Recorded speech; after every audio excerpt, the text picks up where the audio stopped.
ખરેખર પહેલા એવી ખબર હોત નહીં કે મોટા થઈને લોન ભરવાની છે ને પેલન્ટીઓ ભરવાની છે તો જે વખત ઘોડિયા મેકતો હતો ને એ વખત ઘોડિયામાંથી પડીને મરી જોત.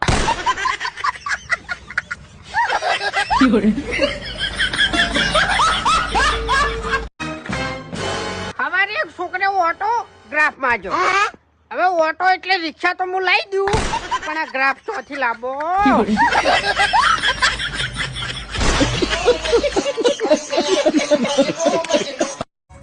2 મહિનેથી ભેળ લાવ્યો છું.